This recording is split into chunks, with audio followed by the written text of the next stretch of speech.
Hello, this is Angela R. Sasser of AngelicShades.com. I work primarily with imaginative realism and in book covers. Today I'm working on a master copy of the painting Pelt, Merchant of Cairo by Jean-Léon Gerome. I chose this particular painting to prepare for an upcoming piece I'm working on, which is a book cover involving a desert scene and a character with a very similar skin tone to the figure in this piece. It is my way of getting into the mood for that book cover and prepping for the painting and absorbing myself in the same kind of palette and mood that Gerome brings across in his pieces. So I hope I can channel that when I get to the painting I'm working on later on. As you can see here, I've used a grid that I lined up with guidelines in Photoshop in order to transfer the piece. This is so that I can sort of free-form transfer as opposed to tracing, because I think when you trace, you kind of go into auto mode and you don't learn as much as if you were breaking down the forms by looking at them more carefully, which a grid allows you to do while also being able to eyeball proportions. Now, some people have asked me, well, what's the point of doing a master copy? Are you just copying? You know, is there any merit to just copying? Well, I've so far found it to be exceedingly helpful because, for one, copying a master painting forces you to observe. It forces you to look at every detail up close and stare at it for longer than you would have if you were a casual observer. So for instance, in this piece, I didn't even really notice the guy in the back or that there were more people in this setting. There's so much in this picture that compositionally I wouldn't have noticed unless I was staring at it for a long period of time, or in this case 3 hours. You also learn a bit about how these master painters lay down their colors.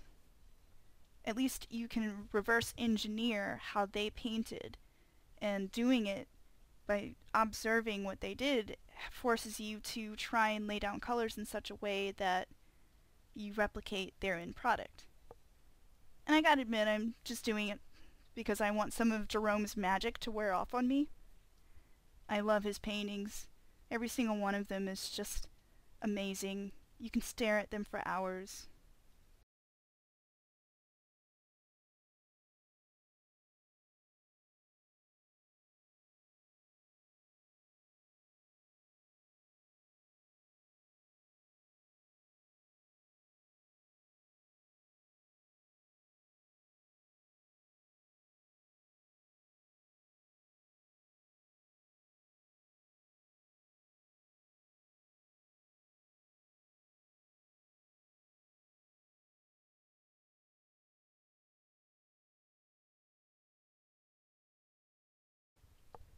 I should also note that I'm not being overly fussed with copying every single detail.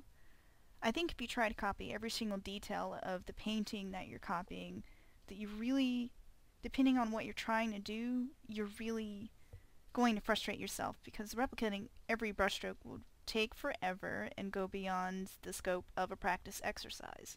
So before I go into any kind of master copy, I like to set myself some goals. So for this one, my specific goals were to learn how a desert setting can look like a desert setting without there actually having to be a desert in the piece. So mainly I wanted to learn about color palettes and also that rich skin tone in this character. I wanted to learn how to lay down those colors more accurately. So as you'll see later that I didn't actually finish copying every single stripe in the tiger, every single line of this piece because I learned what I wanted to learn from it. So try not to copy everything unless you really just want to really test yourself. Sometimes that's fun too. Doing these can be really therapeutic.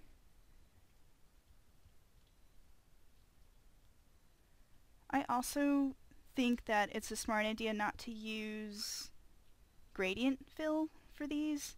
There's something to be said about just kind of brushing it all in because there's a perfection to the gradient filter that makes your painting, it just loses some of that organic flow to it. So personally, I like to just paint in all of the gradients by hand. That way you get some texture while you're doing it.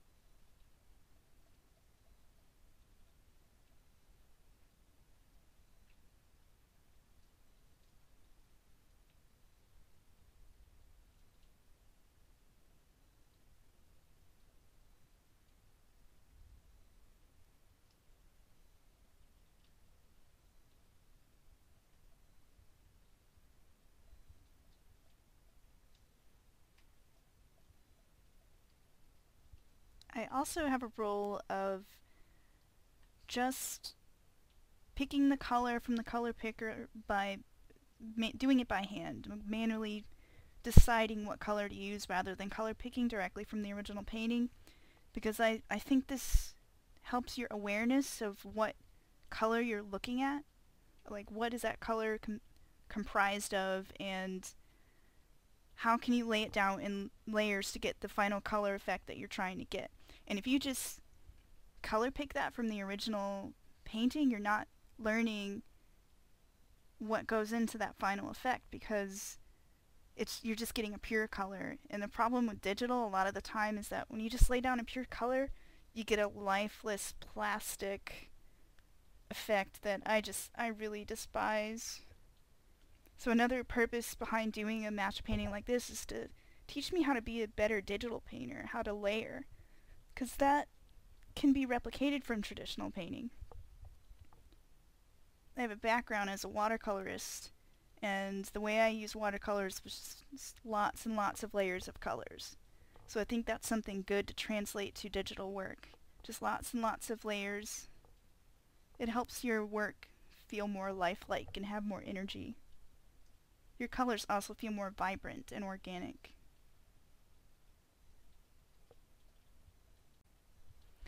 You can see here I've started filling in the first layers of the skin tone, and what I like to do with skin first is to lay in that reddish blush that almost everyone has in their nose, their lips, any place that the bone is close to the skin or that blood is close to the skin.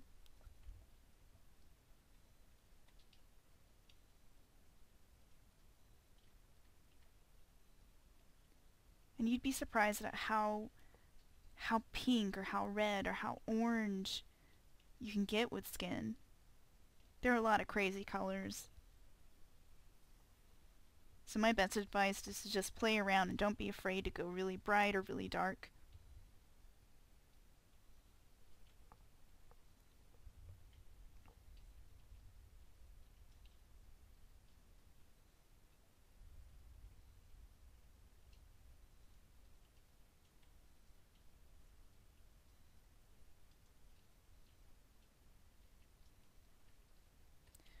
Another random observation that I had while working on this master copy was how clever the use of color is.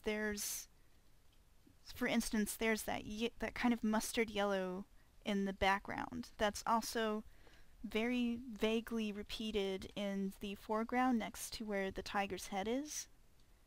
So there's this color circulation that keeps your eye moving throughout the piece. It's that mustard yellow in the background and the mustard yellow in the foreground, and also the same family of yellow in the tiger's skin, which is brighter as you get up towards his shoulders and towards his hand.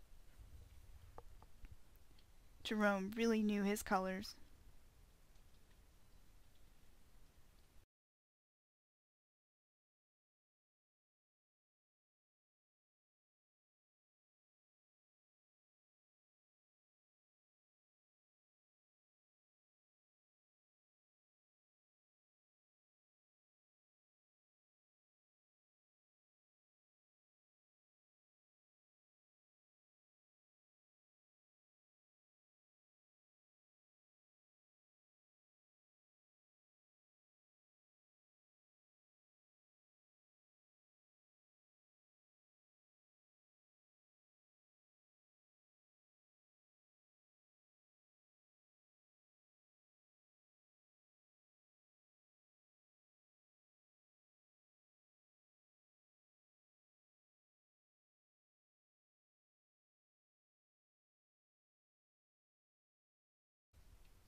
And now I've finally gotten back to the face, where I've used a lot of really bright orange, and I'm just layering and laying orange and brown because he has a skin tone that's very tanned and affected by the sun and the lighting around him. So he's a very warm skin tone.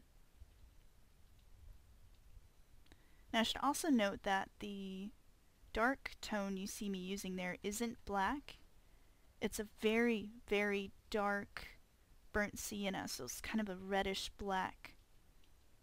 And I've noticed in this piece that hardly, if you did color pick from the original, hardly any place that you pick will be black, like pure black. It's generally going to be a burnt sienna or a dark umber.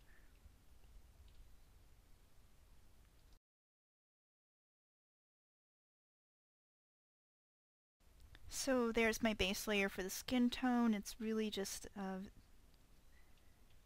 it's not even laying in a mid-tone, it's just lots and lots of layering of that bright orange and the blush of red in the cheeks. And then layering and plucking out the forms of his cheekbones on top of that, using a little bit of white from the background, as if the light is reflecting his skin. It also ties the figure to the background.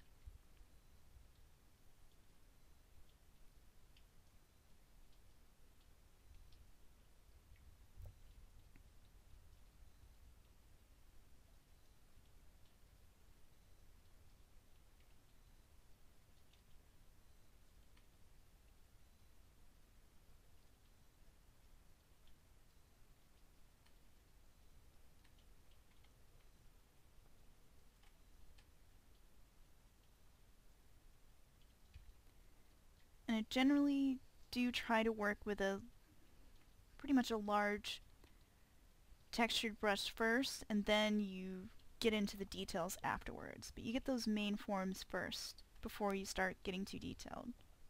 Because if you get too detailed from the onset, you might have to do a lot of repainting, and it's a recipe for insanity.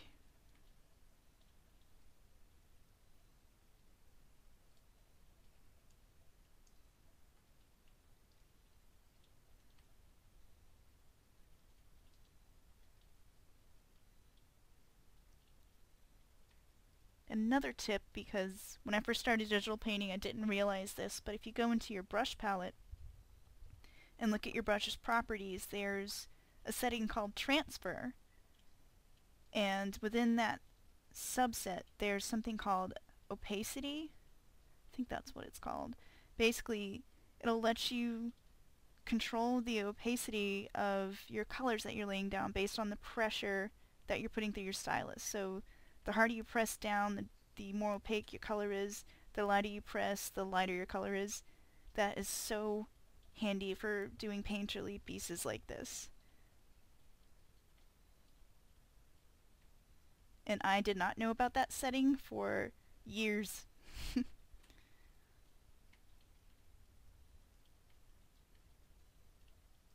Now we're getting into the nitty-gritty details that I love so much.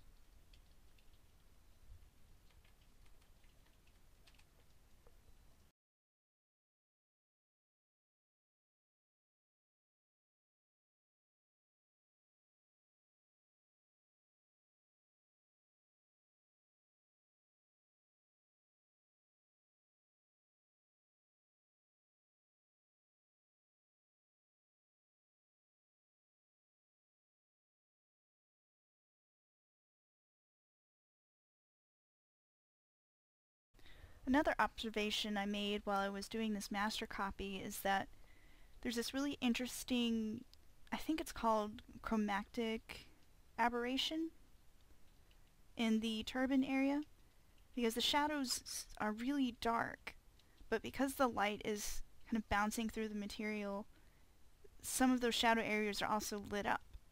Like if you zoom in on it, which I think I will do here in a minute, those lines are actually red as opposed to a dark, near black color, and that just makes the shadow come alive as if that cloth has a light shining through it.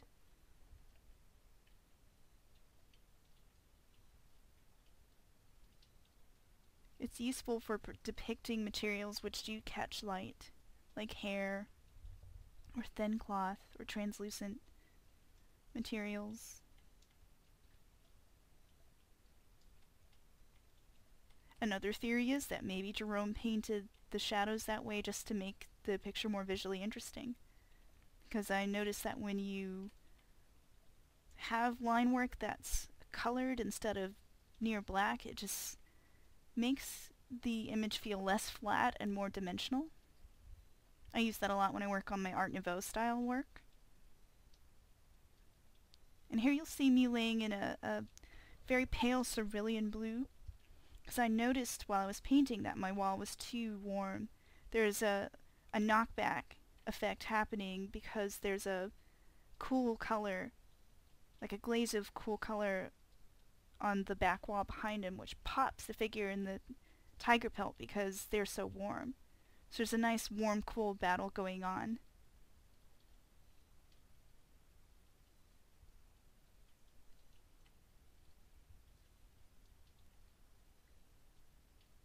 I should also note that the wall isn't exactly white either. The areas of very bright white are in the tiger skin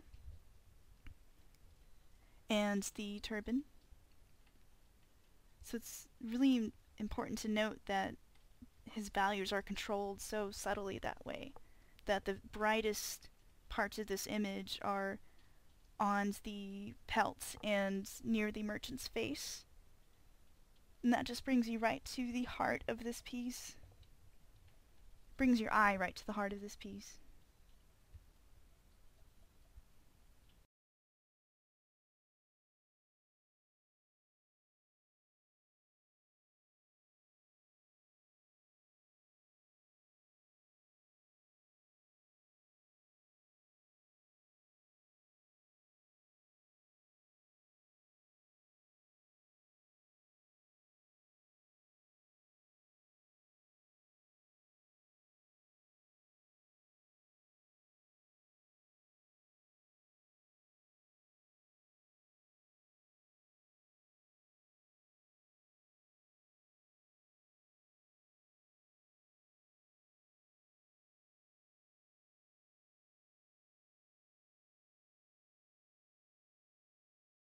Now here you can kind of get a better view of the dark reddish lines I was talking about in the turban, in the original and in mine.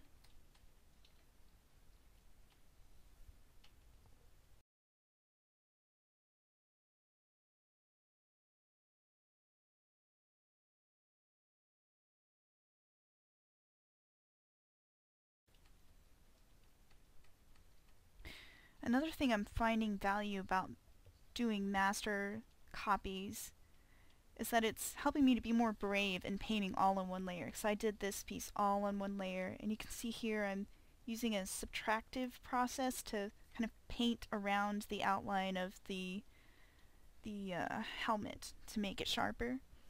And it's just so much easier to sharpen edges or lose edges if your work is all on one layer.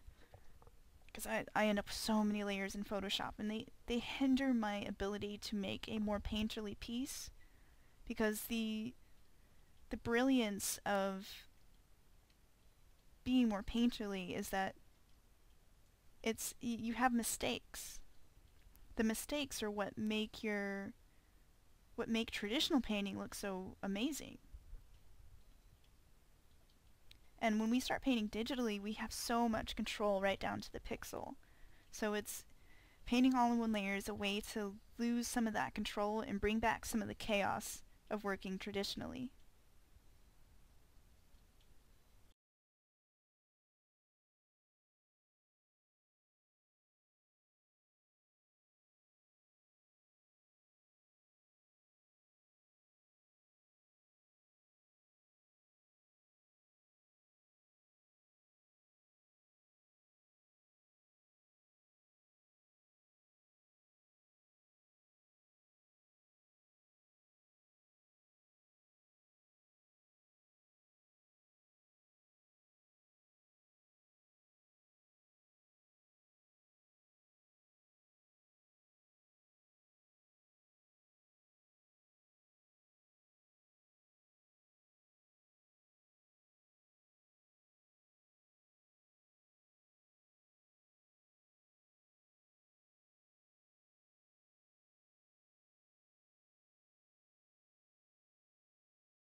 And now I've started laying in detail with a hard edge brush on the chainmail area of the helm. And one observation I had from this piece was that to make chainmail convincing, you have to kind of imply rows of chains, because the chainmail's made from interlocking rings. But the hard part is if you just leave all those rows super detailed like that, it doesn't look right, it doesn't look convincing. Because when an object goes into shadow, you lose some of that detail. So the trick was knowing when to soften the edges of that detail or just imply the rows with highlighting. And that's so hard. It's so hard with digital. I don't think I've mastered it in this piece. I'm still working on that. There's a lot I'm still working on after this piece, but I feel like it's bringing me one step closer to knowing how to be a better painter. And now we begin the stripes.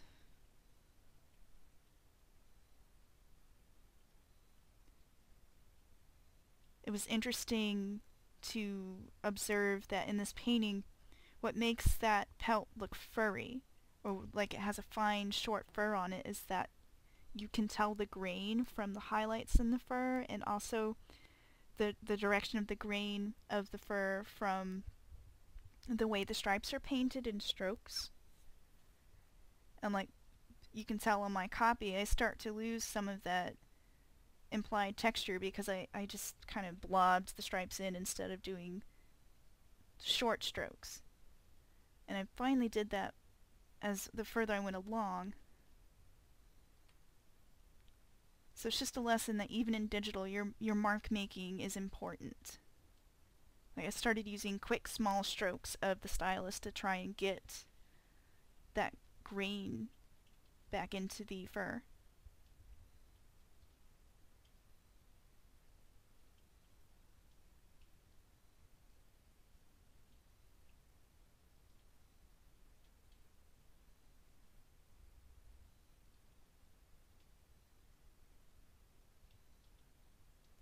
And at this point, I am totally envying the wildlife painters.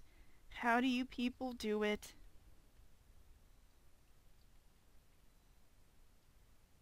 I ain't gonna lie, I gave up halfway through this pelt, so at any point now I'm gonna stop, because my brain started to melt out of my ears.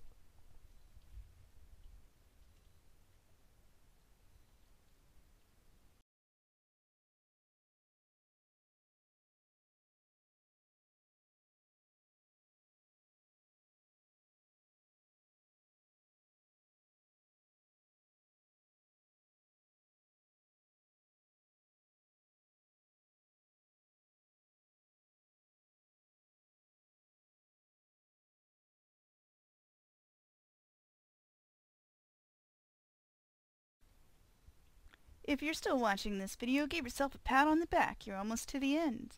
Thanks for hanging in there.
And after all of that, I still wasn't quite satisfied with the face, and I just had to go back in and play with it a little more.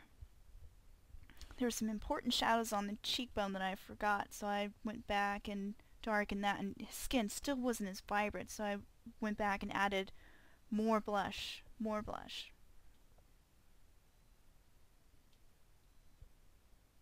Just goes to show you how much layering goes into skin.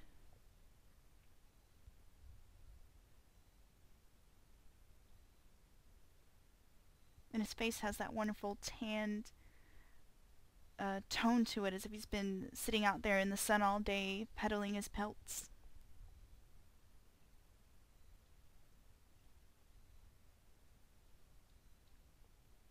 I really love how there's a lost edge there where his chin in the shadow is. Like, you can just see that bit of chin in reflected light, but the edge of his beard is lost into that shadow as well. And here we have it, the finished product. Well, actually, that's Jerome's, not mine. I wish that were mine. Oh, Gerome. Oh, and here's mine, with my squiggly tiger stripes.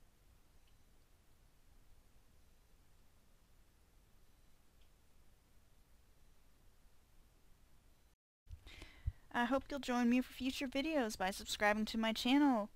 I'm Angelic Shades on YouTube. You can also find me at angelicshades.com or on DeviantArt at angelasasser.deviantart.com.